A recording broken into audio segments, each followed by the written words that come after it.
This podcast is sponsored by BetterHelp. And I love this. Go take care of yourself by going to betterhelp.com/PWNA. Is that a presence of God? Is it just the seeing the big band and hearing all these people singing and looking happy? Like, what's going on? Are they getting high on the real thing? So cynics sit on the sidelines and say, "Oh, it's all BS," or "It's all the show." And I say, no, okay, do the research.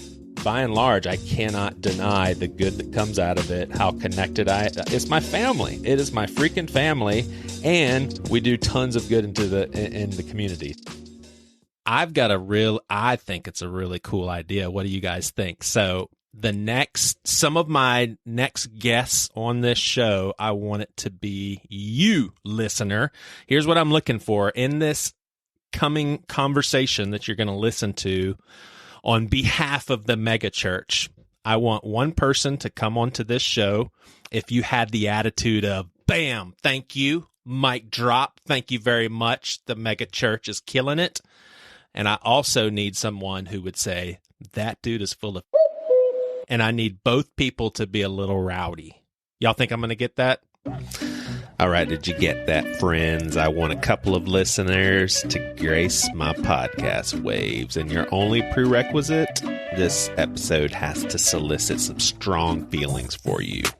And we need a person with strong feelings in one direction and in the other. So if you have that locked down about the megachurch one way or the other, we also need two people with very little timidity. So if you ain't timid, we want to take the boxing gloves off and have some fun with two of our listeners. Love to have you as a patron. We've got an exclusive live Q&A with Brian McLaren with our patrons coming up in December. Shoot, if you just want to take part in that, get a membership for a month and then bounce, you can do that. It's going to be a lot of fun. We do those 4 times a year. We partner up with DonorSee, so some of our patron money helps folks in developing countries. We just helped the mom with school supplies, so she's set for a while.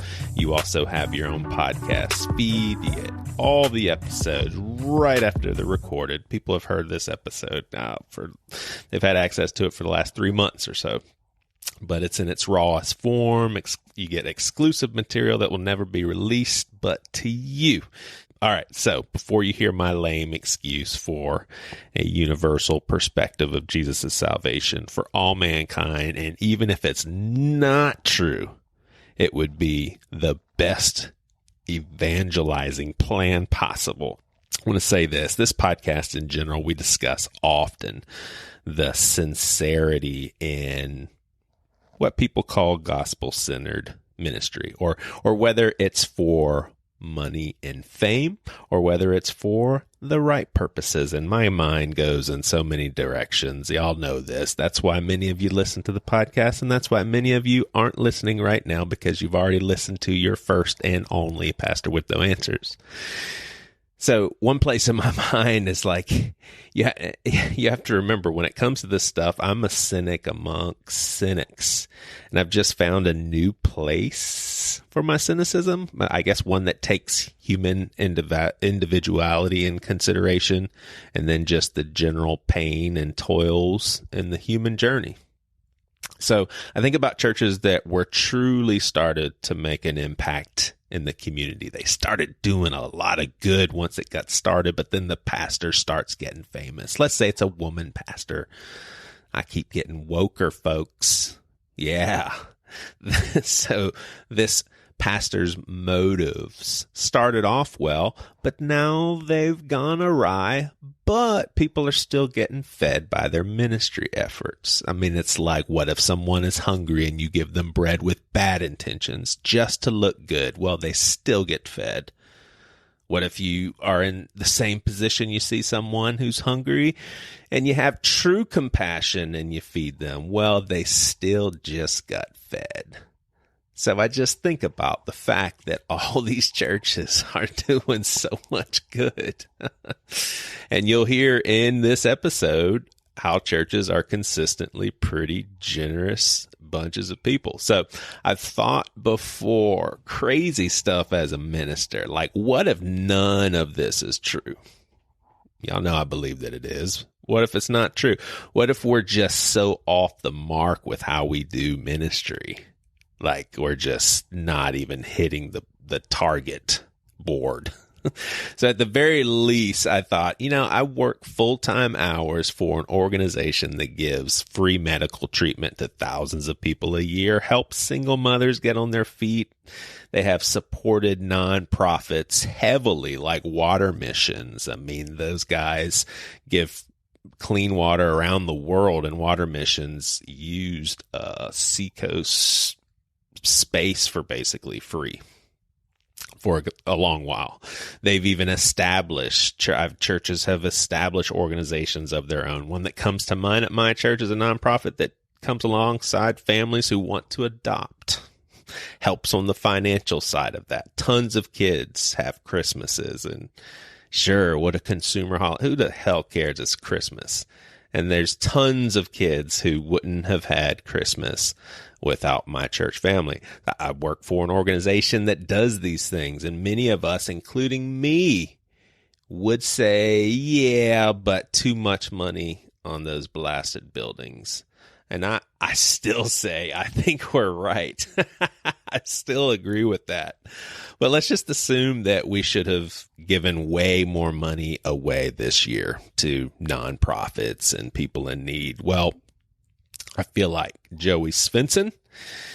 I've spent 13 years of my life so far being in a vocation that is basically primary there for people and helping maintain some structure in this big community that loves one another and loves the people around them in their neighborhoods. I think about this on a year-to-year basis. Could we give the same amount of money away if we didn't have these big buildings to let people in it? And let's just say that these buildings do collect a lot of what many would label as baby Christians who kind of need a building to gather in, and they open up their wallets because that makes them feel good too about giving to people in need. Well, those people in need are still getting taken care of, and these people are on a journey just like everyone else. And in the meantime, we're providing a way for them to be able to give to needs in the community. I mean, that's one perspective. And let's don't even start with the hundreds, if not thousands of organizations, many of them nonprofits that exist in our community, and they get to benefit from the Seacoast buildings all over the Charleston area. So the church, we're in charge of gathering so people can find community and belonging. And hey, it's a nice building. But given the amount of outreach the church actually does, according to our guest here, maybe a big, nice building is merited. I'm still not there yet, but I've seen the tons of good that are done, and I've seen them firsthand. Hell, sometimes I've reduced my job to, I get to spend my days working on the business and relational side of an organization that prioritizes finding people community. I've even thought my job and my context, I at least get to focus more of my time on those deeper things that I think make us all feel more human, relationships and connections and people's pain and people's love. And hey, I could be on top of the ladder at a Snickers company. I mean, I'm using this as an example. I don't think I'd have the skills to be on top of the ladder, but you know what I'm saying. And God bless you, Snickers workers. They taste great, but they're horrible for you. And my work is with what I'd say is more deep and fulfilling and maybe touching on the most primary human need, which is community.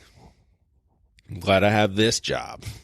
Yeah, but the corruption and scandals. Well, our guest has some statistical news for you that you may be surprised about.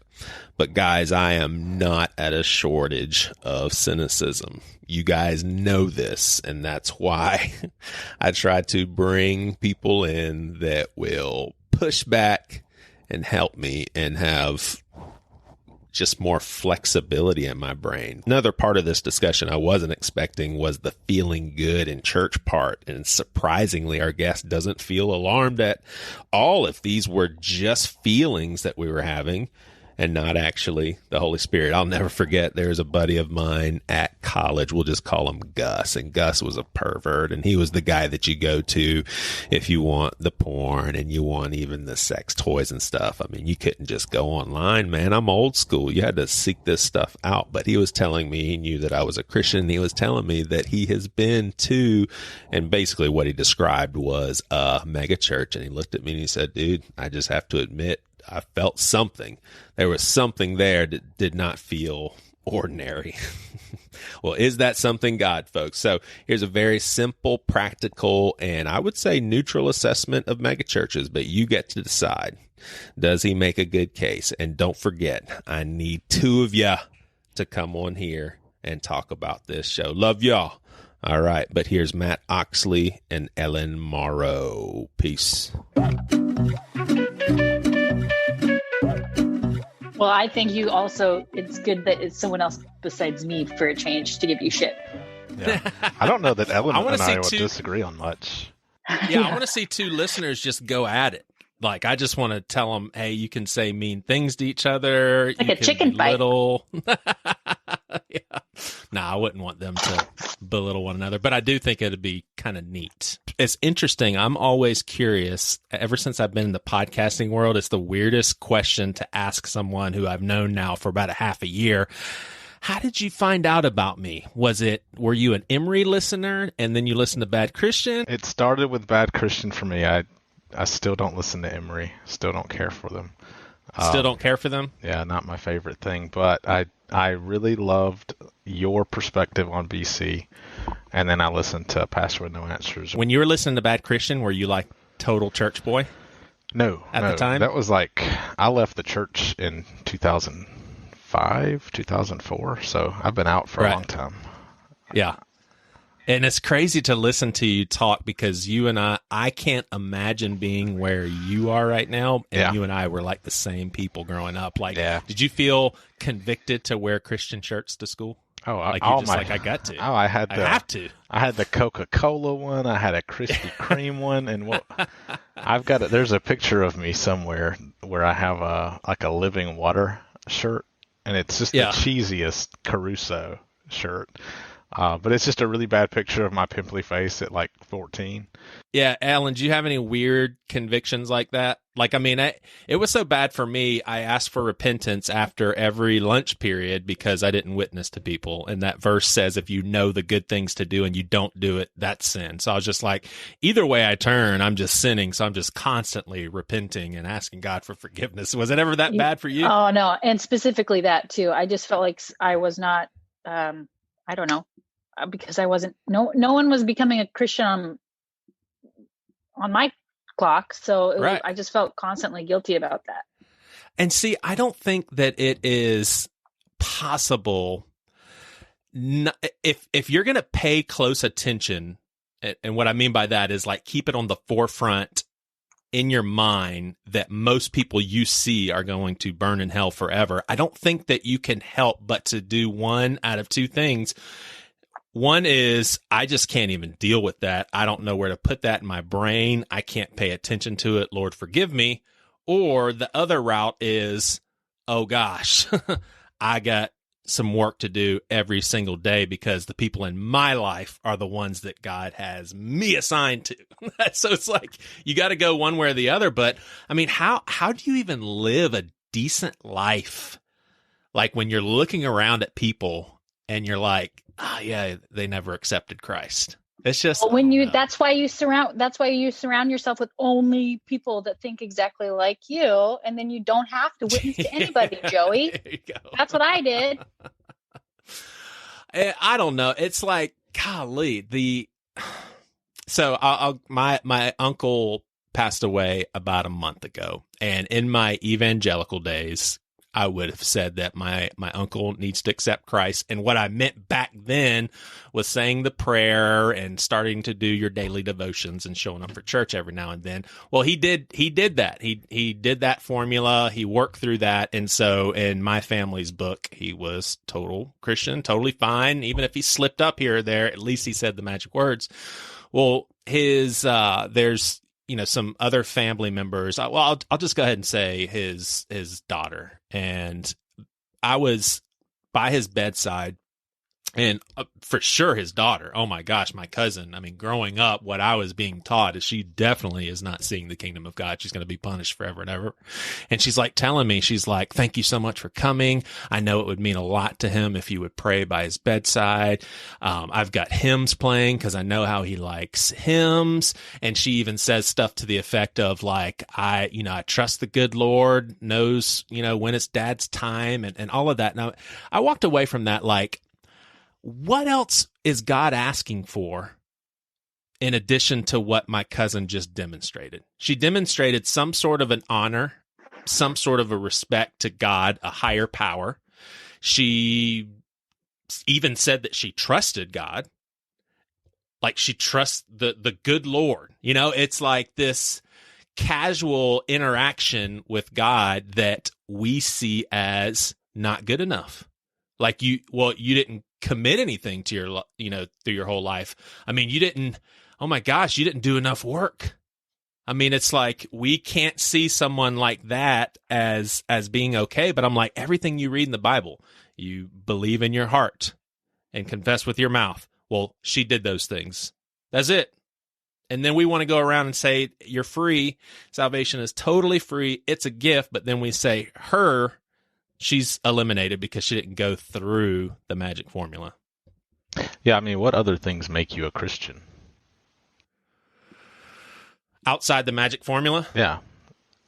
Yeah, I mean, it would seem like everything else, the answer to your question would be, what kind of fruit do you have? Right. But here's what I want to offer to you guys. Like, I really do believe this. So if all the things that we were all taught about, the formula, the sinner's prayer, if all of those rules that most evangelicals can just assume we all know what each other's thinking about, like if all those rules worked, a universalistic evangelical message would be the best way to go by a mile. So imagine at the cafeteria, if I went around and I was telling people about, well, it'd be weird in the South because everybody goes to church and thinks they're Christians. But if I were to go around actually saying, man, there's a God that loves all of us.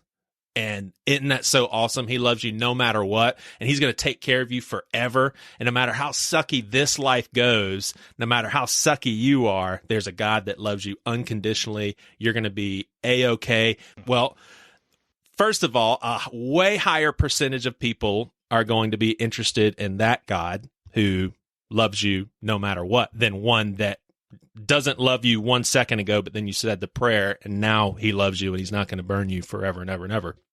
So you already have that higher percentage. But thinking through people walking away from the faith, why would anyone want to walk away from a God who loves you no matter what? So it just seems to me that if those rules are true and we want more people in heaven, we just go around telling people, you're going to go to heaven. Just say this prayer, you're going to go to heaven anyway. Let's worship God together. It's like there's an evangelicalism that is a warning against God, and then there's an evangelicalism that is focused on the good news part. Yes. So if you're having to be warned about something, the good news isn't there, right? It sounds like you're telling bad news with a caveat. So right. That's kind of what you're proposing, is that there is no bad news. I'm just here to share the good news. If that is the basis of doing evangelistic work, that sounds cool. But I don't know. I think people need to be afraid of something, and that's kind of that's what helped spark the fire of the church, in the 2nd and 3rd century. What would be good to be afraid of? God? Yeah, I mean, it's a good tool to make something grow. Like if I wanted to or sell, to control people. right, I it's mean, a control tool. So that's why that exists today, because the good news was, I mean, you don't have to warn anybody. There's just good news. But see, I definitely, and I've talked about this tons of times on here, I definitely think there are crooked leaders who purposely try to deceive people and control them, and they give them a narrative that maybe they don't believe. But my experience is nobody wants to believe that's true.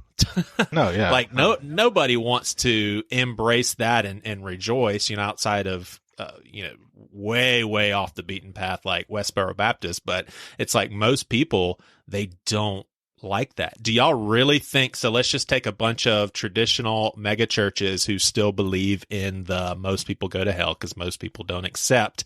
Do you think that they are really trying to control people with that narrative? Like, as far as I'm concerned, in their mind, that ship has sailed. That's just the reality that they live in, and that's the reality that every single person lives in. You could believe that.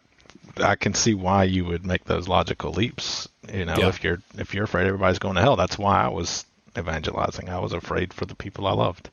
Yeah. But it's oh my gosh, it sounds so foreign now. It's so weird. And I don't know if you knew this or not, Matt, but Ellen is kind of, I speak for Ellen. Sometimes I let her talk. By the way, he does. But like, I don't know why I do that. I let you get it all out, and then I correct you. It's fine. Yeah, Ellen's coming around on the whole universalism sort of deal. Okay. And I just, for me, it really feels like once you see it, and Matt, I know you're not even convinced in a God. I'll speak for you too, guys.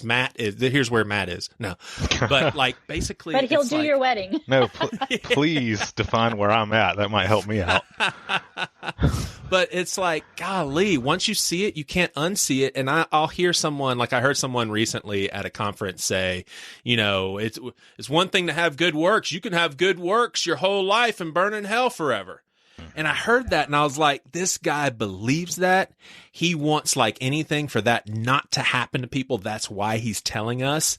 But it's like this culture shock in my head where I'm like, could a God like that really exist to create all of what God's created, including the universe, but then be like, yeah, you did tons of good stuff on this earth, but it wasn't in my name. Yeah. So off with you because you didn't put my name on it. Like, it's like that God cannot exist. Like, that just cannot be true. I mean, Matt, with the little bit that you have gotten to know from me, why do you think you went all the way away, like deconverted? I think, like, what is it about you that also took you to that path? I appreciate that you just said deconverted instead of saying all the way deconstructed, because thank you for separating that. That is all the way deconstructed. Significant difference.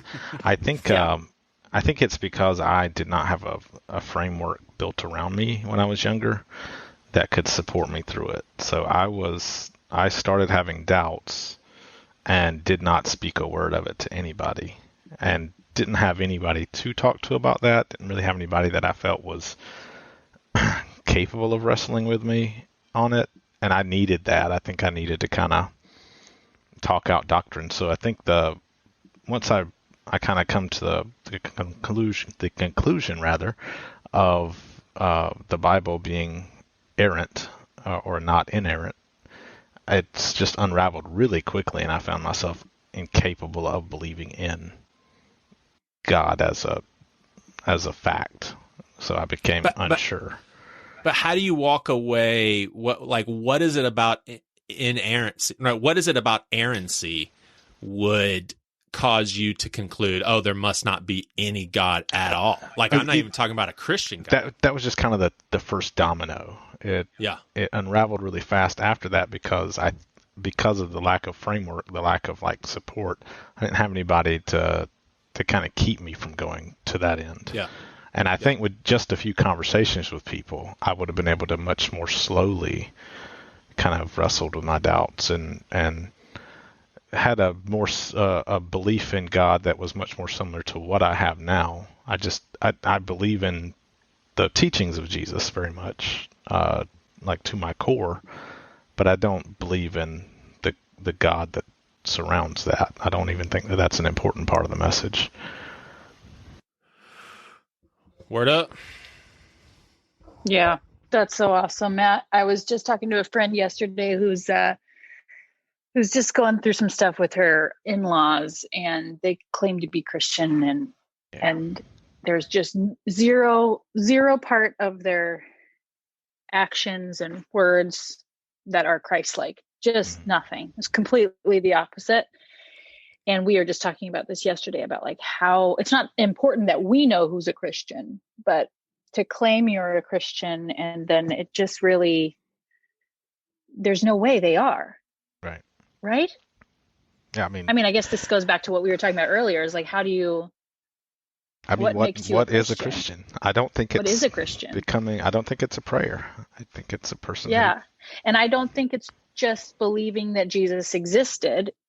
No. Yeah, and I just think that, golly, it's once. But isn't the idea though that once you understand what the gospel is, then in theory you can't unknow what you know, that amount of love and that significant, like the type of teaching that Jesus did. Like if that is what you believe to be true, then you will act that way, and that makes you a Christian, I guess. I think because a Christian means a follower of Christ, right? Yeah, if you believe what Jesus was teaching, if it convicts you about how you should approach the world, then it changes everything about how you it changes approach everything humanity. About you. Everyone and every person, and if it doesn't make you care for the least of these, you have heard the wrong message. So then there could be people then that believe that Jesus was the Son of God and he was who he said he was, and just like in the Bible, it's like I think all that's irrelevant. Yeah, I think if he could be God, he could be Mary himself. He could be anything. He could be Joey. It's he's all not of Joey. the I can all tell of you the that right now. doctrine that we are told. The cardinal doctrines are there to keep you in line. Right. The cardinal Maybe doctrine that's that why Jesus was preaching was not that.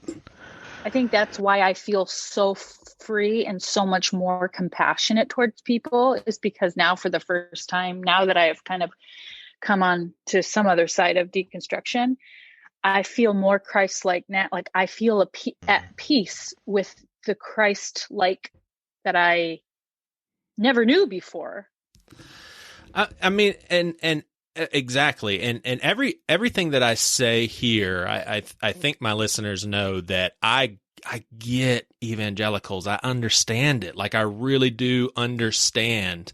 But I really do feel like how our peace, how we treat people, how we interact with people, and all of that, it really does. It's based on what we believe about the afterlife. Because now that I really, truly, even scripturally believe in a universal salvation, I'm not fearful to. And here's one thing that actually even occurred to me. I was just like, what audacity, and again, I understand you, evangelical. I'm not belittling you, but what audacity do we have to think that we could have a role in someone's eternal destiny if one of the options is forever and ever and ever separate from God?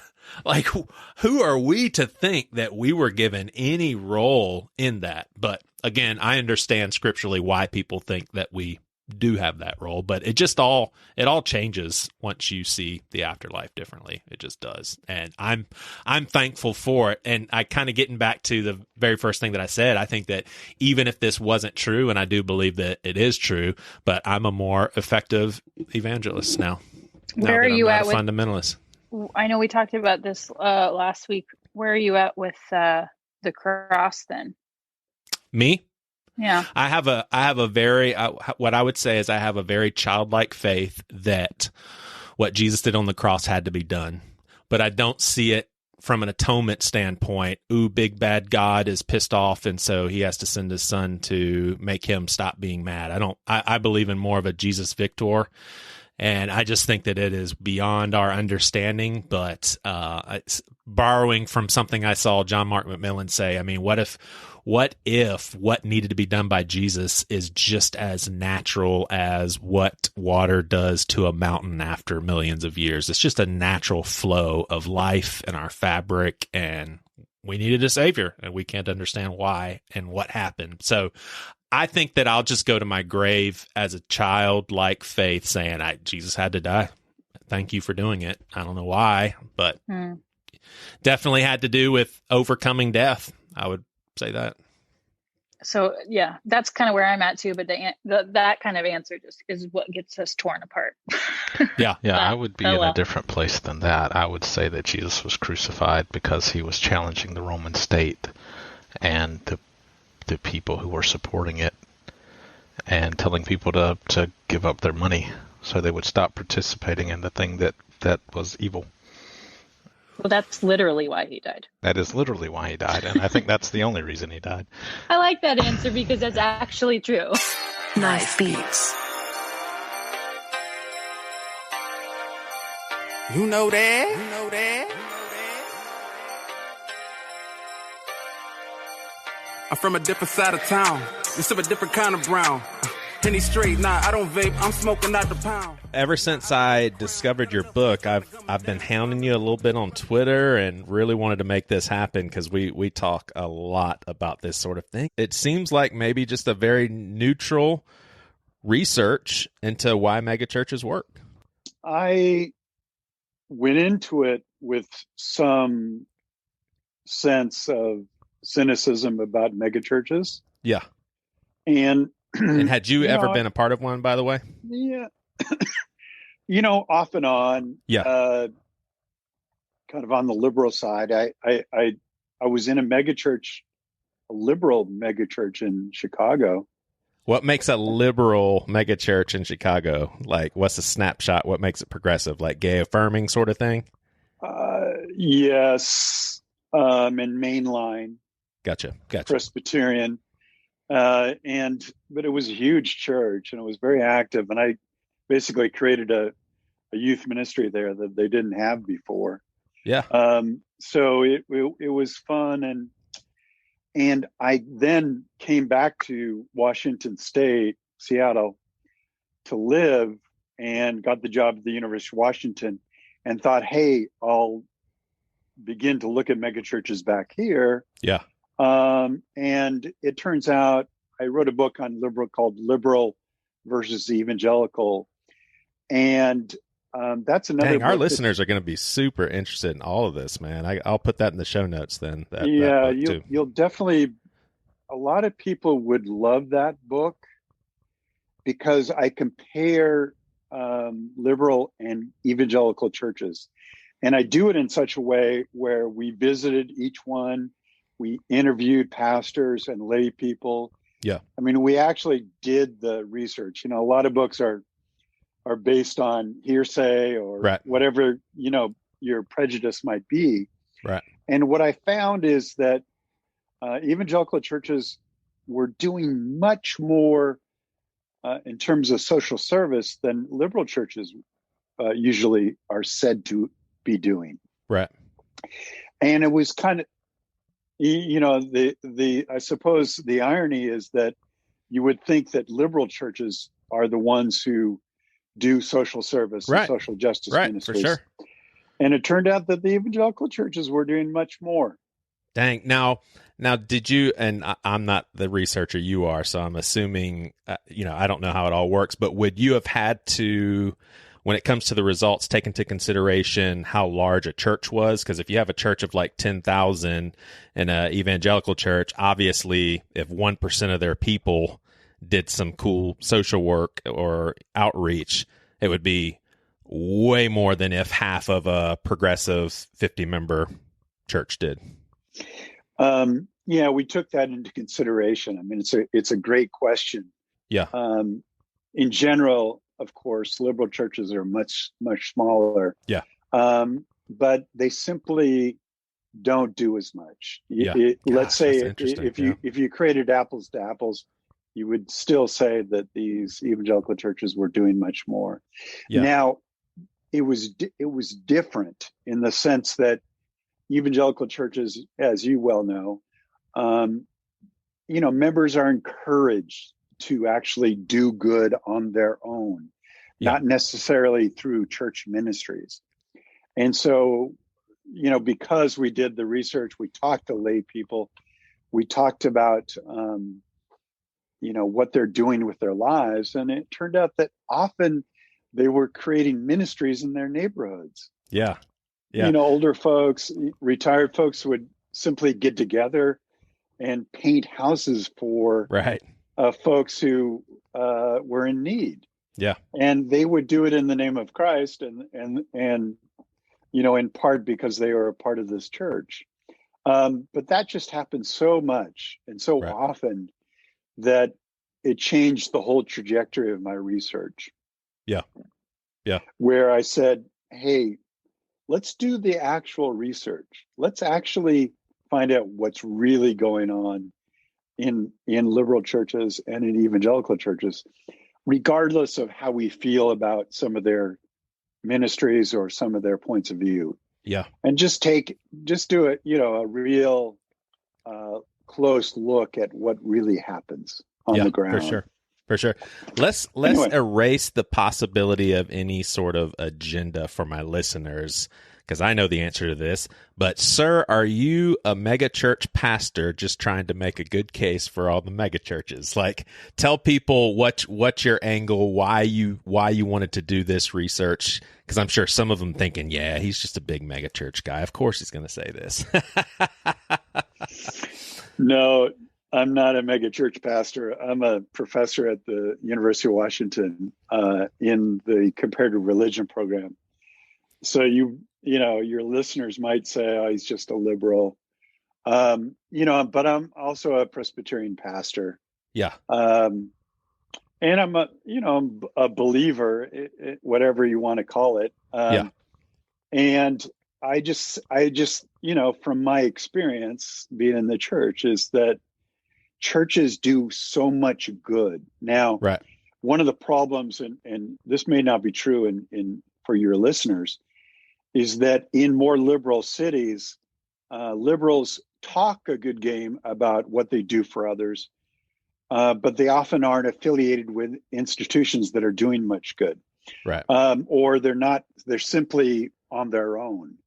What I think is so important about evangelicalism and what I studied is that they're in organizations that are supporting family ministries, supporting neighborhoods, basically often in small cities and in big cities, they're creating kind of a small town atmosphere whereby whatever your need is, that need is met. Right. And that need is met regardless of who you are or what you are.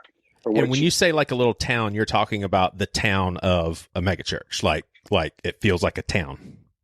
Yeah, that's exactly, after a while, we, having done the research, we said, these are just little small towns. Right. And they're kind of recreating what small towns used to do for people. Right. They used to create, a small town was a place where you found a mate. A small town was a place where you got your morals. A small town was a place where you served the poor because that's what you do. These are your friends. These are your neighbors. Hey, let's. This conversation has already done what I always hope interviews will do on this show, is it loses the interview feel. Because you just got me hooked right now. There's questions that I want to go into right now, so I'm throwing my plan out the window. But my next question about what you just said is I'll say here's a support for a naysayer of a megachurch is, yes, they're involved in a lot of outreach and they do a lot of good in community, but what percentage of that budget of theirs with the gigantic buildings and the pastors making tons of money, and what's the percentage? I mean, sure, if you've got a church of 20,000 people, of course you can give $100,000 to the poor. Are they selfless enough? Yeah, I suppose, I this has been a couple of years now since I've done the research, so I can't give you the facts. Yeah. On the ground. I would just say that in general, I'll give you, for instance, a church in California. I can't give you the name of it, but it was in a relatively large city. And the day before I got there to examine and look at the church, and it had 5 services on a Sunday morning, or a Sunday on a Sunday. And I went to 4 out of 5 of them, which was in the same sermon each time. It was incredible. I was thinking, like, how can anyone speak a sermon 5 times? Yeah. Anyway, that's another story. But the day before, they had sent out 600 volunteers to this relatively large city park, and completely renovated it. Wow. And so, and not only that, but they announced that Sunday morning that they were giving vouchers to all the policemen and the firemen in their city. Yeah. So people who didn't have clothing or didn't have food could come to their warehouse. Now, okay, you can say, well, that was just a way of getting people to come to your church. And of course, yes, maybe. But it's also like the hands and feet of Christ, right? As people talk about, doing real labor, right? Unpaid labor in a place that needed it, right? Over and over again. And of course, I think the pastors, we didn't know what the pastors were making in terms of their income, but I'm sure they're doing just fine. But what I would say is that, what we hear about in terms of megachurch scandals, right? That was interesting to us as well. And that, that might pique some people's ears, like, oh yeah, they're just scandalous, right? There's scandals all over the place. Okay, we as sociologists, my co-authors and I, did the actual labor of investigating these scandals. Yeah. And then we compared it to the number of megachurches in the United States. I gotta know, man. I gotta know. And it's 1%. 1% of all megachurches. Of all megachurches have had public scandals. Now, I'm sure there's scandals. Wow. I'm sure there's scandals happening, but and that are covered up and you never find out. But these are public scandals, and they're basically the bread and butter of all scandals. Yeah. Money, sex, and power. Yeah. Right. And so, so what gets all the publicity is these churches that, for whatever reason that the pastors,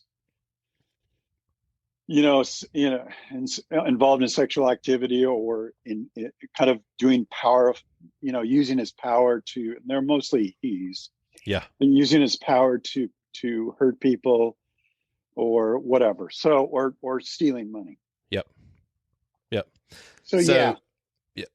Yeah, so the book is High on God, How Megachurches Won the Heart of America. I read a little excerpt. It says that, I think is on Amazon, megachurch attendees desire this firsthand experience of God, and many report finding it in their congregations. This book focuses on the emotional, social, and religious dynamics that pull thousands of people into megachurches and how those churches make some feel like they are high on God and can't wait to get their next spiritual hit. So, my question, as a fellow brother in Christ, are they feeling the presence of God?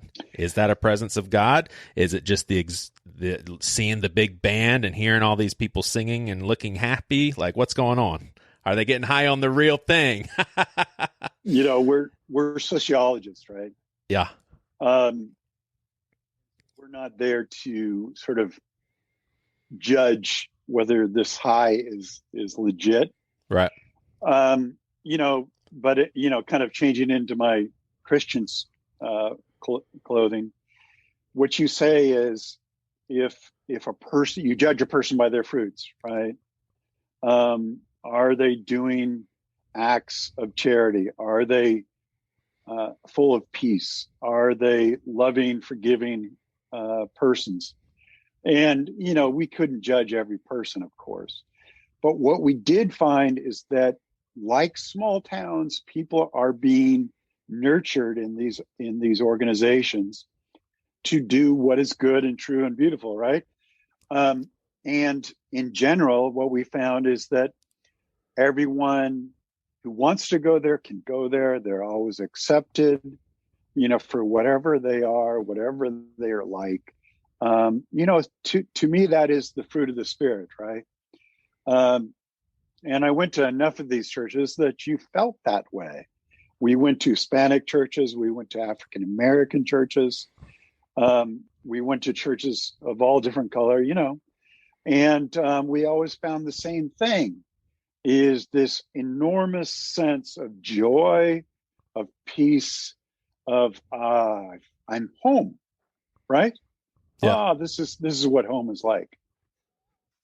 So, you can judge it for whatever that. Yeah, I don't blame people for judging people. I mean, that's up to them.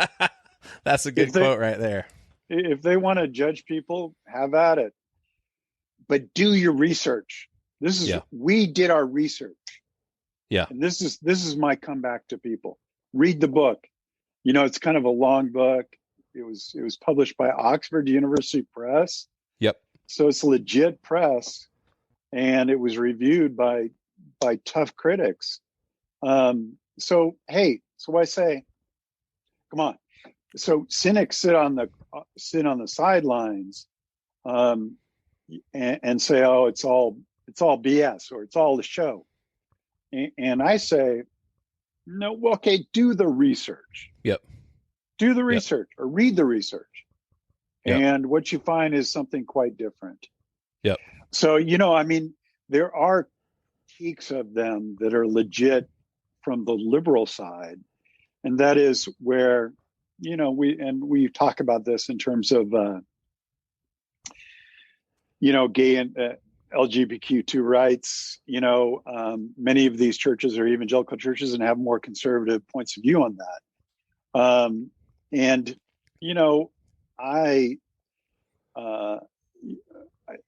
In that sense, I would say, I wish they would change. I wish that they would be more open and affirming. All right. But that's just my point of view. I'm on the liberal side of Christianity when it comes to that issue. But that's, what are you going to do? In what we did find is some mega churches that became more open to gay rights imploded. Wow. Okay. Wow. So the downside to taking these controversial stands is that your church may fall apart. Yeah. And we actually saw that. There's a handful of churches I know where that did happen. Yeah. Wow. And then people would say, no, that's the right thing to do. Do the right thing regardless of the results. Right. But that's a really interesting question, right? And that's a lot of people have different points of view on this. Yeah. So I'm sure that I am probably oversimplifying, but it sounds like you're saying, are they feeling God? Doesn't matter. Look at all the good that's happening. Like, is that fair? Well, I'll give you another, for instance, which is very interesting. In a church that I went to, and it was 5 services again, and the preacher was good, and by that time I kind of know what they're doing. Yeah. Right. You know, you cracked the code, man. It's not a surprise. You know, there's nothing surprising here. And what was interesting about that is I'm in my third service, same singing, same sermon, same altar call. Okay? You with me? Yep. I'm sitting in, you know, a different seat up in the, you know, kind of nosebleed section. And I'll be doggone. During the altar call, I feel overwhelmed. You know, and you know, evangelicals would say, well, it's the Spirit of God. Clearly calling me to go forward. Yeah. Okay. There was no doubt. You know, that overwhelming experience that people have. Yep. I had it. Yeah. And there was, you know, and some people would say, well, you should have gone forward. But, you know, and I would say to them, no, I'm already giving my life to Christ. Yeah. And I thought, it's unprofessional for me to do that. But okay, what's interesting about this is that my whole body was overwhelmed with the feeling of going down. Really? It was completely physical. It was a physical feeling. It's like a Pentecostal megachurch sort of thing? It wasn't Pentecostal, but it was evangelical. Yeah. I didn't do it, you know, like I said, and it kind of the feeling finally went away. And I struggled with that. Like, what is that? Right. And out of that experience, we came up with, you know, thinking about these, that these are emotional chains of experience. Yeah. Which in my mind, and I think this is true in general, is this emotional energy that people have in many ways is the, how would I put it, is sort of the vessel through which our lives are driven. Yeah. You know, like in sporting events, we feel that experience of emotion. In religious experiences, we feel that experience of emotion. So we came up with this theory of emotional interactive chains of experience. Yeah.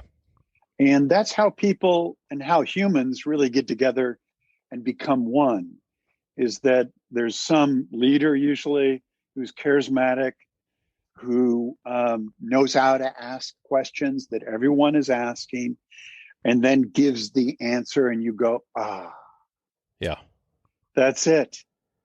That was the answer I've been looking for. And so it kind of creates this emotional height of energy. And then the pastor is there to answer your question. And you feel this kind of sense of union and a sense of, I'm home. I'm home. Yeah. And so it seems like some of that, though, and I can't stop thinking about that 1% that you just talked about, but it seems like that whole equation can be super problematic. And I'm putting my Christian lenses back on. And what I mean by that is it not teaching people, hey, you need to come here to get your answers. You need this guy to do it. And, oh yeah, this guy is just like you. He struggles just like you. We've got him up on this pedestal because he's charismatic, and, you know, we think it's probably a good idea for him to be the lead guy. I think consumerism, and is that real teaching people to live more like Jesus? And I'm going to go ahead and spill the beans right now. I was going to just do the whole interview without this. Like, I work at a megachurch. Yeah. So my context is I'm at what I would call a pretty healthy culture. I can contrast it to a lot of other cultures that I've heard of, and I'm like, oh my gosh, I could never work at a church that you know does those sorts of things. But that's my context, and my leaders at the church, they know I have a very, very critical eye. I struggle with cynicism. see certain things as wrong that they see as right, but by and large, I cannot deny the good that comes out of it, how connected it's my family. It is my freaking family, and we do tons of good in the community. All right, so this podcast has a new sponsor, BetterHelp. You guys have heard my story. If not, hey, I'll put some links in the show notes because I've been telling my story. And part of my story is the role my therapist has played in my life. Her name is Jackie. So for you Star Wars fans, I call her Obi-Wan Kajaki. And let me tell you this, that therapy with her literally saved my life. And that's why I am very proud of our new sponsor for this podcast. So think about it. Without a healthy mind, being like happy and at peace is hard, man. But the good news is I'm a living example of how therapy works. And it's crazy. I've had even pastors come up to me and say, hey, what goes on in a therapy session? What's therapy? Well, it's whatever you want it to be. Maybe you're not feeling motivated at the moment and would like tools to help. Or maybe you're feeling insecure in relationships or at work. You're not dealing with stress. So whatever you need, it's really time to stop being ashamed of normal human struggles and just go try to start to feel better, because you just got one life, man. So you deserve to be happy for this life. If it's out there, go grab it.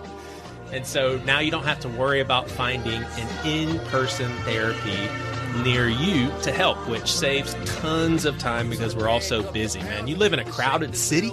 You got like a therapy appointment that's 15 minutes to an hour, but you got the drive time there and back. And golly, that can be a huge time commitment, but not with BetterHelp. You can do that at the comfort of your own home, receiving therapy sitting on your couch. And it's also customized online therapy with video, phone, and live chat sessions options. And so you don't have to even be seen on the camera if you don't want to. And what's crazy is all of this is more affordable than in-person therapy, and you can start communicating with a therapist within 48 hours. And this is insanely awesome, y'all, because depending on where you live, this 48-hour thing is a lifesaver. When I had my mental health crisis, my dear wife was trying like anything to get me in to see a therapist, and they were all booked for a month. And I needed help right then and now. So join the millions of people who are seeing what online therapy is all about. It's always good to invest in yourself because you are your greatest asset when it comes to your mental health. So here's the deal. The podcast is sponsored by BetterHelp, and listeners of Pastor With No Answers get 10% off their first month at betterhelp.com/PWNA. I love this. Go take care of yourself. That's betterhelp.com/PWNA. Every organization that works, let's say, has the same sort of rhythm to it. And I'll take you through the rhythm. And this is how we kind of understand the rhythm. Yeah. And that is every organization that works has some sense of belonging or acceptance. And what you just acknowledged there in your megachurch is that you feel like this is your home, right? Right. You feel accepted. And humans, through our sort of sociological and development, want to belong. They want to feel acceptance. Marriage and family is like that. But you want larger groups where you feel accepted and belonging. Right. I'm just kind of going through the steps that we talked about. Is number 2, you want an experience of wow. I'm happy. People go to the Seattle Seahawks games to become happy. The place empties if the Seahawks are playing poorly, which they are starting to play poorly now. And so it's not meeting that need. These megachurches met those needs. Number 3, there's a reliable leader. And you know, there's a phrase, the leader is good enough. You know, it sounds like your leader is good enough, right? Right. You have kind of questions, maybe. But usually it's a he, you know, and people complain about that. But this leader is reliable. Why? Because he is asking questions that are deep in your soul. Yeah. And then using scripture and the teachings of the church to say, this is where you go. Yeah. Number 4, people need deliverance. You know, that day when I felt the pull of the Holy Spirit, or the pull of whatever spirit you want to talk about, is this deliverance. I'm over this. Either forgiven of sin, open to my new gifts in myself, service to others, wanting to be free. Yeah. And then number 5 is purpose in service, right? We want to have purpose in life, right? And what I found is that megachurches did a lot for families. How do you become a family? How do you become a good father, a good mother? How do you become a good citizen? All those kinds of things. Yeah. And then, you know, we want to remember. That is remembering. We want to come back again. You know, like you're sort of saying in yourself, you want to be remembered in yourself, but also come back together with others. Yeah. And you know, it's the body of Christ. I mean, you know, people really underestimate the power of the Christian church. To what it does, it meets the fundamental needs of the human. Yeah. Yeah. It's interesting. Like I don't know if I would even agree with this rationale, but it sounds as if, because I've been thinking with very progressive lenses, even about the church. I've kind of found myself on the other side of the cynicism. Like I feel like I've grown up a little bit, don't see so black and white, but it would seem like progressives would say, "Oh, look at that mega church. It's so shallow. It's so produced. They're just after a feeling." And it seems like maybe people that are leading mega churches are the ones that really value how people are wired, like even scientifically weighing in on appealing to people's emotions. Like maybe that's, you know, that seems like that could come across as something like, oh, that can't be good. But then what if that's really thinking through humanity and how we work? You know, just kind of thinking out loud. No, for sure. I mean, that's kind of what we found, is that these kind of emotional interactive ritual chains really are how humans function. Yeah. And that's kind of my pushback with liberals, is that they don't know how to create groups. And they're often kind of reactive or you know, kind of against group thing. Yeah. Yeah. And that's fine. But then they don't get anywhere. They don't create anything because they don't have a group to move anything forward. Yeah. Right? And also they don't even create they often don't create families. Right? And so, you know, I'm just you know, I'm remarried, and we just had I just had my 4th child. Dang, nice, congrats. And I have 4 girls, you know, 2 that are in their 20s and 2 that are under 3. Wow. And it's so beautiful, right? Yeah. To create a family. And you know, there's all the difficulties, as I'm sure you know, but that creates a lot of emotion. That creates a lot of emotional energy. Yeah. That makes me think life is worth living. Yeah. What else is there? Yeah. I married my oldest daughter. Yeah. Yeah. I was the pastor. What else? What's better than that? Yep. Anyway, so that's my 2 cents. This is great. This is so interesting. So I'll let this be my last rock that I throw at my mega church family, not my specific, but just the concept in general.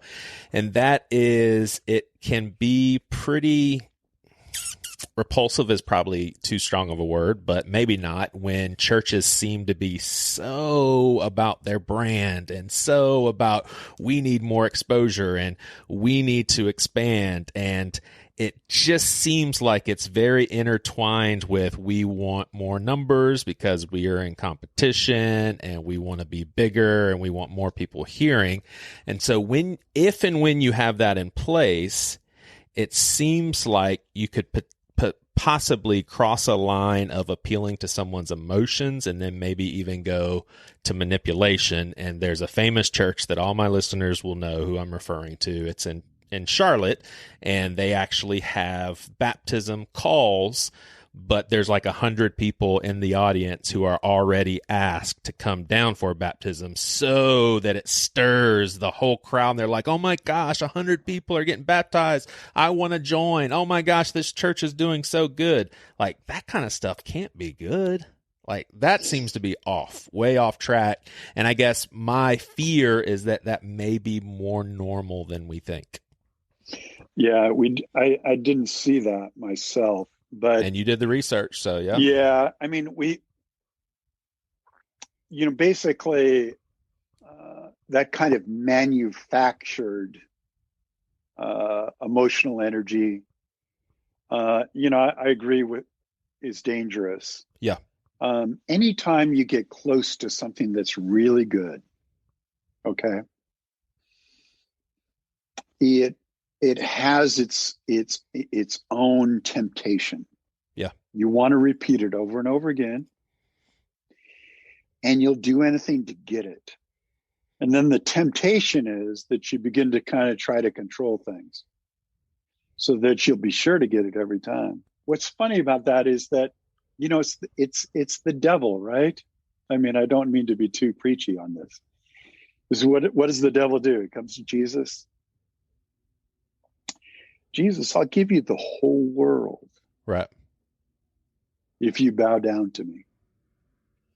And okay, so, just taking your language and your thinking a little bit further, Jesus could have said, good idea.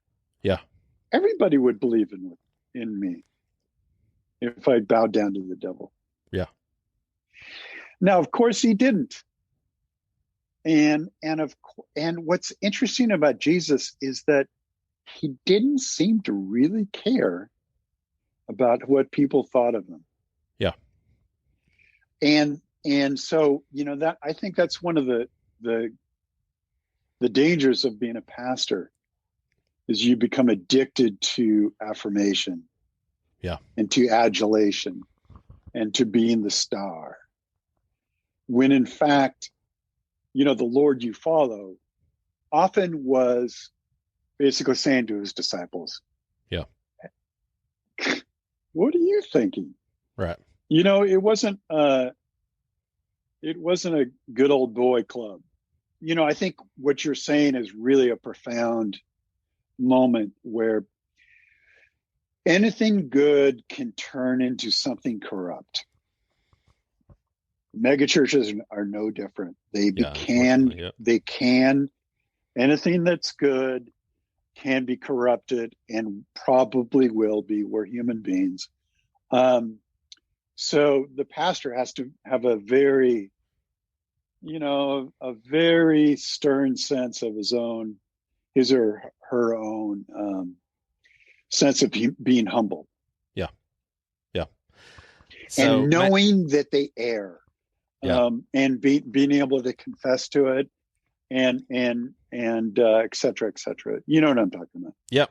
And anything. So I want to end it by saying anything really good can become incredibly dangerous. Yeah. Yep.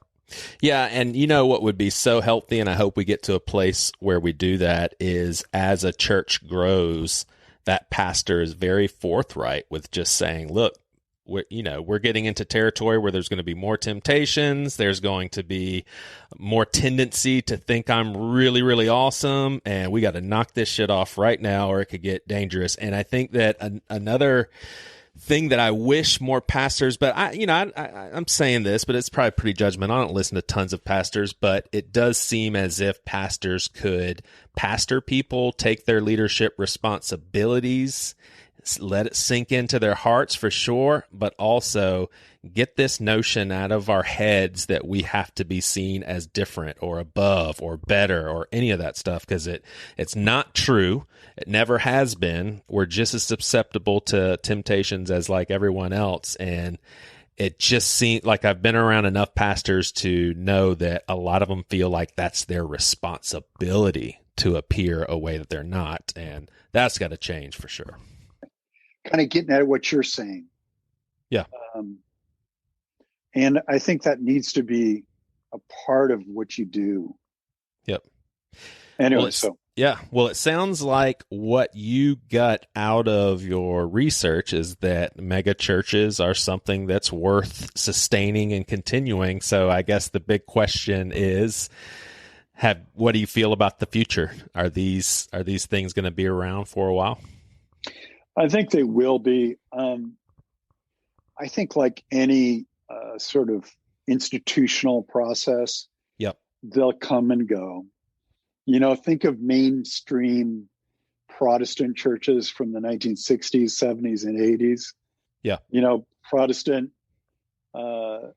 establishment churches, in a certain sense, they ran society. I mean, most of us don't remember that. Right. Many of the leadership, political and community leadership, business leadership, went to those churches. Right. Most of them died. Right.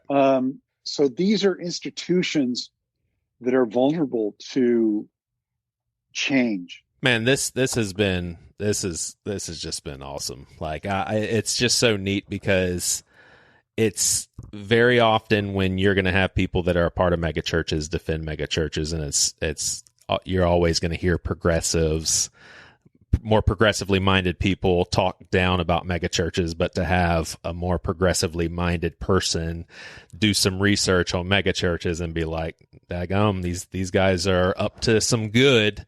That's always some interesting conversation. So I appreciate it, man. Yeah. All right. I enjoyed it too. By the way, Joey, I found my AirPods. Yeah, you did. Awesome. They were in the couch. Yeah, those things can get lost easy. Yeah. And I don't go digging in the couch anymore because it's like with little kids, you don't want to know what's in there. Yeah. Before kids, you could stick your hand down in the couch and know, like, the worst thing you're going to find is like a rubber band. Right. Yeah, for sure. Now it's scary.